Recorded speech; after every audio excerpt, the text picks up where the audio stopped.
ভাষাগুলো শুনেন, আল্লাহর ওয়াস্তে দিয়ে বলছি। ইয়া আইয়ুহাল্লাযীনা আমানু, হে ঈমানদারেরা, কুতিবা আলাইকুমুস সিয়ামু, আমি তোমাদের ওপরে লিখিতভাবে, রেজুলিশনকৃতভাবে রোজাকে ফরজ করে দিলাম। রোজা রাখতে হবে এ কথা যদি কেউ বলে তো সে ভুল বলবে, বরং বলতে হবে রোজা রাখতেই হবে, এতটা ফরজ করে দিলাম। আকিল, বালিগ, বালিগা, যার জ্ঞান বুদ্ধি ঠিক আছে, যে লোকটা ব্যাচেলিয়ার হয়ে গেছে, যে মেয়েটি ব্যাচেলিয়ার হয়ে গেছে, বয়সে এসে গেছে, তার জন্যে রোজাকে আমি ফরজ করে দিলাম। কেমন ফরজ করলাম? যদি এই উম্মতের ধারণা থাকে যে শুধু আমাদের ওপরেই রোজা ফরজ হলো, জি না, কামা কুতিবা আলাল্লাযীনা মিন ক্বাবলিকুম, যেমন তোমাদের পূর্বপুরুষের ওপরেও রোজা ফরজ ছিল, তার মানে আগের নবীর উম্মতদেরও রোজা ফরজ ছিল, ওই রকম ফরজ আজও আমি তোমাদের জন্য বানিয়ে দিলাম। অতটাই ফরজ করে দিলাম, রোজা রাখতেই হবে। ভালোবাসি আল্লাহ, তোমায় ভালোবাসি, তোমায় ভালোবাসি বলে তোমার কাছে আসি। শকতে সে সন্তোষিতে ভরা একটি মাস, উষা হতে নিশাবতী থাকি উপবাস। আমি রোজা রাখবো কেমন করে? আল্লাহ রোজার রূপটা বলে দেন, রোজার বর্ডার বলে দেন। আল্লাহ নবীজি সলাতের বর্ডার বলেছেন যে তাসলিমু তাহলিলুহা ওয়া তাকবীরু তাহরিমুহা, তুমি যখন তাকবীরে তাহরিমা বাঁধবে এটা নামাজের শুরু হবে, আর যখন তুমি সালাম ফিরবে তো তোমার নামাজ শেষ হয়ে যাবে। তাহলে নামাজের একটা বর্ডার পেলাম। তাহলে রোজা কাকে বলে? রোজা হলো তুমি সুবে সাদেকের আগে সমস্ত খাওয়া পান করা ক্লিয়ার করে নেবে, তোমার প্রয়োজন মতো তুমি খাবে। সাহারি খাও, সাহারির ভিতরে বরকত লুকানো আছে, আল্লাহর নবী বলেছেন। তাহলে আপনারা আমরা সাহারি খেয়ে নিলাম, এরপরে তুমি খেতে পাবে না। সকালে চা চলবে না, মাছ মাংস চলবে না, রুটি ভাত কিছুই চলবে না। দুপুর বেলায় এক গিলাস পানি, আমি বেশি কিছু চাই না, বলে এটাও তোমার চলবে না। চলবে না তো চলবে না, গরুবু শামস পর্যন্ত চলবে না। যতক্ষণ পর্যন্ত সূর্য না ডুবেছে অতক্ষণ পর্যন্ত চলবে না। পশ্চিম গগনে সূর্য ডুবে গেল, আমার আপনার কিনা মাগরিবের আজান হয়ে গেল, সাদা ভাষাই বলে দিই, ফজরের আগে থেকে মাগরিব পর্যন্ত আমি খেতে পেলাম না, আমি পান করতে পারলাম না। আমার দ্বারা খাওয়া পান করা সমস্ত কিছু বিরতি করতে হলো। শুধু তাই নয়, এই পর্যন্তই শেষ নয় বন্ধুরে। যদি আল্লাহকে বলি, আল্লাহ পৃথিবীর মহিলা তো আমার জন্য হারাম, তবে একটা মেয়েকে আমি হালাল করেছি, যাকে আমি মহারানা দিয়েছি, যাকে আমি বিবি বলে কাছে এনেছি, ওই মহিলাটা তো আমার জন্য হালাল। তাহলে এই ক্ষুধার্ত অবস্থায় একটু সময়টা কাটিয়ে নেব, দুপুর বেলাটা জোহর থেকে আসর পর্যন্ত স্বামী স্ত্রীর দৈহিক আনন্দটা করে নিব। আল্লাহ বলছে খবরদার, চলবে না। তার মানে খেতেও দেবে না, পান করতেও দেবে না, বিবির কাছে আপনাকে আমাকে যেতে দেবে না। চারিদিক থেকে যেন আমি প্রতিবন্ধকতার ভিতরে পড়ে গেলাম। এখন আল্লাহ তাবারাক ওয়া তাআলা বলছেন, কেন আমি এই রোজাকে এত সম্মানী বানিয়েছি? ইন্নামা ইয়াতরুকু তাআমাহু ওয়া শারাবাহু, আর আমার গোলামেরা তারা আমার জন্যে খাওয়াটা ছেড়েছে, আমার জন্যে পান করা ছেড়েছে, আমার জন্যে বিবির সঙ্গে সম্পর্ক ছেড়েছে। আমি আল্লাহ হুকুম করে দিয়েছি, তাদের জবানকে তারা বন্ধ করে দিয়েছে। এরই জন্যে রোজার বদলা আমি আল্লাহ নিজে হব। তার মানে না খাওয়ার নাম হলো রোজা।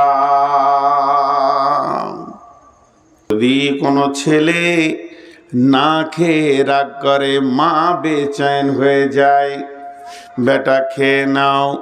যদি কোনো ছেলে না খেয়ে রাগ করে, মা বেচैन হয়ে যায়।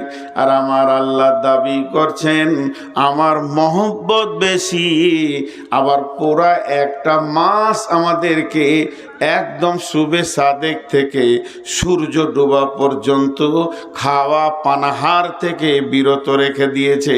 তাহলে কাজের সঙ্গে দাবির তো মেল হচ্ছে না। আল্লাহর দাবি মহব্বত বেশি, কিন্তু কাজের দিকে এগিয়ে দেখছি আমার রব কিন্তু কাজের ময়দানে গজবটা বেশি দেখাচ্ছে। জি না বন্ধুরে, চলেন আবার আয়াতে যাই। বিসমিল্লাহির রহমানির রহিম। ইয়া আইয়ুহাল্লাযীনা আমানু, হে ঈমানদারেরা, কুতিবা আলাইকুমুস সিয়াম, হে আমার গোলামেরা, ওরে আমার মুমিন বান্দারা, তোমাদের উপরে আমি রমজান মাসের সিয়ামকে ফরজ করে দিলাম। একদম অপরিহার্য বিবেক যদি তোমার থাকে, যে শর্তগুলিতে তুমি মাপ পাবে, সফরে পাবে, অসুস্থতে পাবে, পরবর্তীতে রেখে নেবে, মেয়েদের মেন্স হলে পাবে, পরবর্তীতে রেখে নেবে, সমস্ত শর্তকে ধরে বাদ দিয়ে তোমাদের ওপরে আমি ফরজ করে দিলাম। যেমন ফরজ করেছিলাম তোমাদের পূর্বপুরুষের ওপরে। এখন যদি আল্লাহকে জিজ্ঞেস করি, মাবুদ তুমি এত কঠিন একটা ইবাদত দিলে, লাভটা বলে দাও। আমার রব বলছেন লাআল্লাকুম তাত্তাকুন, লাআল্লাকুম তাত্তাকুন। রোজা একটা ডাইসের নাম, রোজা একটা ফর্মার নাম। ইটের যেমন ফর্মা আছে, টালির ফর্মা আছে, ওখানে মাটি দিলে ইট হয়ে যায়, ওখানে মাটি দিলে টালি হয়ে যায়, তেমনি রোজা একটা ফর্মার নাম। এর ভিতরে যে ঢুকবে ও মুত্তাকি হয়ে যাবে। আমি রোজাকে এমন প্যাটার্ন দিয়ে বানিয়েছি, রোজার ভিতরে ঢুকলি অটোমেটিক সে মুত্তাকি হয়ে যাবে। লাআল্লাকুম তাত্তাকুন। আবার একবার তাআলা নবী বলতে চাইছেন, যখন তুমি ওই তকবীরটা পড়বে, তকবীরে তাহরিমা, তার মানে তোমার দুনিয়া চিন্তা হারাম হয়ে গেল, ঘর বাড়ি চিন্তা হারাম হয়ে গেল, তোমার কাছে আর কোনো চিন্তা থাকবে না। আবার যখন তুমি সালাম ফিরবে, তোমার জন্য সব হালাল হয়ে গেল। ছেলের চিন্তা, বিবির চিন্তা, সংসারের চিন্তা, কারবারের চিন্তা, ব্যবসা বাণিজ্য, চাষবাস, চাকরি বাকরি, সমস্ত চিন্তা হারাম। তাহলে মধ্যখানে কিছুক্ষণ আপনাকে পৃথিবী থেকে বিচ্ছিন্ন হয়ে যেতে হবে, পৃথিবীর কারবার থেকে বিচ্ছিন্ন হতে হবে, তকবীরে তাহরিমা থেকে সালাম ফেরা পর্যন্ত। এবার বলেন ওই সময় আমার মনটা কেমন থাকবে? বলে ওই সময় মনটা থাকবে, সহিহ বুখারীর হাদিস আছে, আল্লাহর নবী বলছেন তুমি দেখো, তুমি মনে মনে চিন্তা করো আমি আল্লাহকে দেখছি। যদি তা না পারো, এত আপার লেভেলে যদি না যেতে পারো, এর থেকে লোয়ার আর একটা চিন্তা আছে, আমাকে আমার আল্লাহ দেখছে। এই ধ্যানই তোমাকে নামাজটা শেষ করতে হবে। এটাও তো আমার মনে থাকছে না। তো বিশ্বনবী একটা তকবীর দিলেন, কি তকবীরটার নাম হচ্ছে সামি আল্লাহ হুলিমান হামিদা। কখন? একবার আছে না? প্রতি রিকাতে একবার আছে কি না? আল্লাহু আকবার, আল্লাহু আকবার। রুকু থেকে সাজদায় গেলাম, আল্লাহু আকবার, আল্লাহু আকবার, আল্লাহু আকবার, আল্লাহু আকবার, আল্লাহু আকবার। আবার রুকু গেলাম, আল্লাহু আকবার। যখনই রুকু থেকে উঠব, আল্লাহু আকবার নয়, সামি আল্লাহ বলেন, সামি আল্লাহ হুলিমান হামিদা। এই শব্দটার মানে জানেন? এই শব্দটার মানে হচ্ছে শুনছেন আল্লাহ।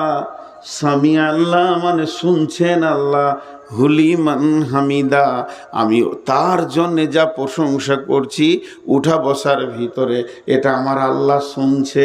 তাহলে আমার জবান দিয়ে প্রতি রিকাতে একবার করে আমি বলতে রয়েছি আমার আল্লাহ শুনছে আমি যেটা তার প্রশংসা করছি।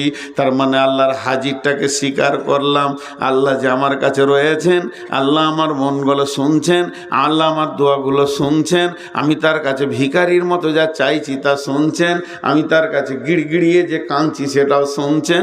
এই কথাটা প্রতি রিকাতে আমি বলতে রয়েছি।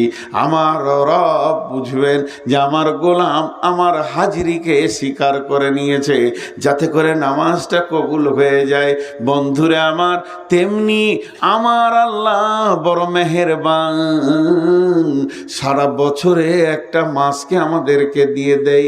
যত গুনাহ করেছিস এমন একটা আগুনের ভাঁটিতে আমাদেরকে ভরে দেয়। সেই ভাঁটিটার নাম হলো না খাওয়া ভাঁটি।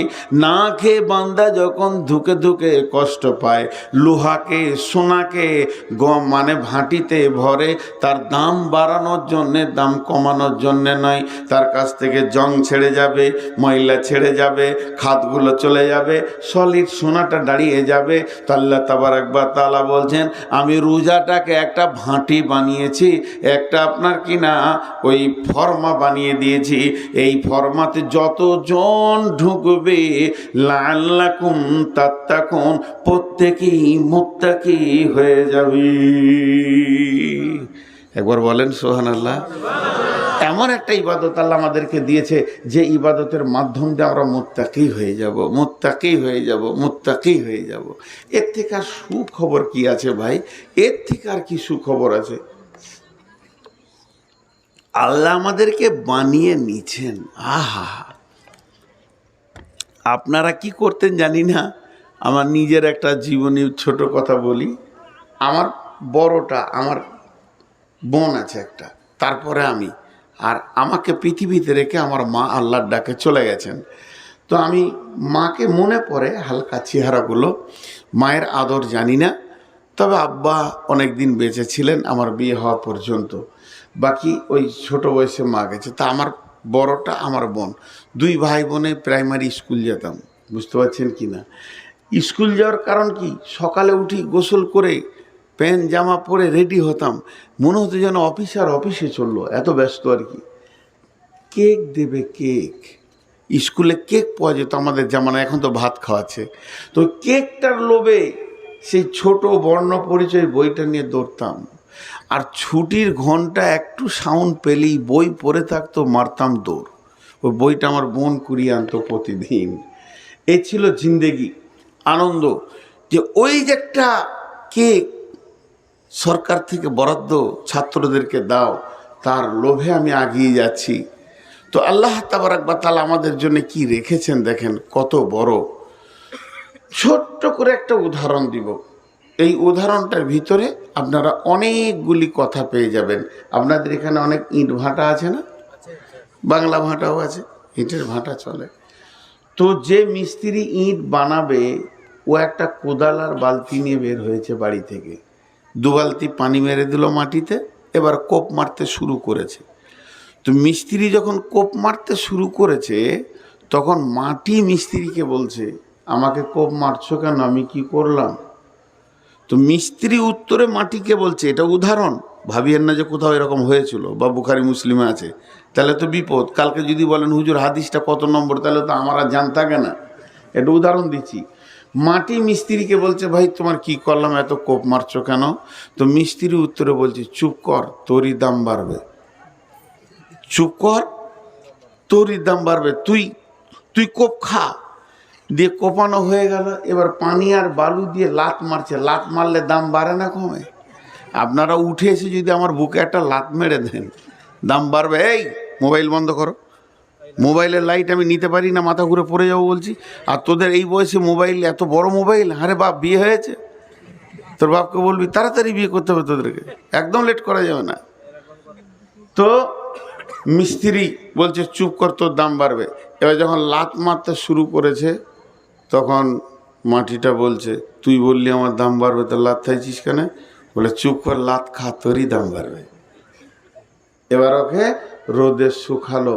রোদে যখন শুকাচ্ছে তখন মিস্ত্রিকে দেখে ইট বলছে, একটু পানি দে ভাই, ভিতর টান মারছে। চুপ কর, পানি দিলেই তোর দাম কমে যাবে, পানি না দিব তো তোর দাম বাড়বে। ওটা সহ্য করলো। এরপর ভাঁটিতে চড়িয়েছে। এবার কালো কয়লাটা পাশে এসেছে, কয়লাকে দেখে ইট বুঝে নিয়েছে মাল খারাপ, ও নিজে জ্বলবে আমাকে জ্বালাবে, নিজে জ্বলবে আমাকে জ্বালাবে।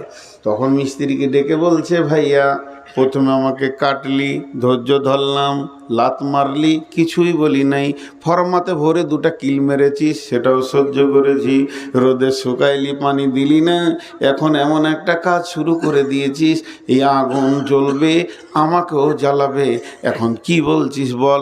বলছে ভালো করে পুরবি তো বেশি দামটা হবে, আর ছালট হয়ে যাবি তো লোক নিয়ে গিয়ে রাস্তায় ফেলে দিয়ে তোর মুখে জুতা মারবে, আর ভালো করে পুরবি তো কাজ লাগবে।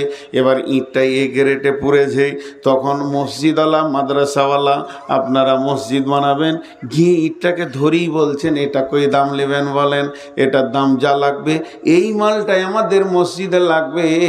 তখন ইট বলছে, বন্ধুরে কত লাত খেলাম তোর খবর নাই, বন্ধুরে কত কোপ খেয়েছি, ভাটিতে পুড়েছি, জ্বলেছি, আজকে আমি যদি মসজিদের দেওয়ালে লেগে যাই, কিয়ামত পর্যন্ত দাঁড়িয়ে দাঁড়িয়ে তেলাওয়াত শুনতে পাবো, আজান শুনতে পাবো।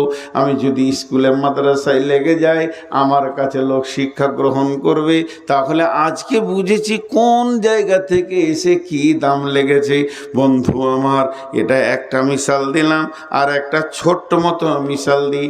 আমাদের বাম পাশে যারা রয়েছে মা বোন, এখানে সব মেয়ে ছেলে আছে, এরা সোনা পরে কানে, নাকে, হাতে, গলায় সোনা পরে, কথা বলে না, ঘুমিয়ে গেলে পানি খাই। দেখেন কতবার খেলাম, এক দেখো কমেনি, জিভটা আটকে গেছে ভাই।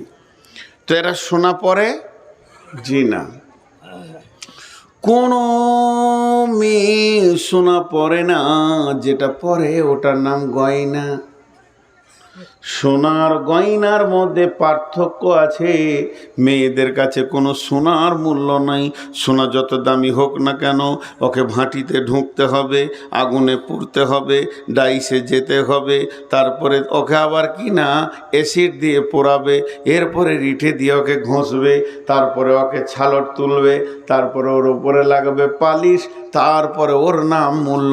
সোনা এত দামি হওয়ার পরও ওকে ভাটিতে না ঢোকার পর্যন্ত গয়না হচ্ছে না।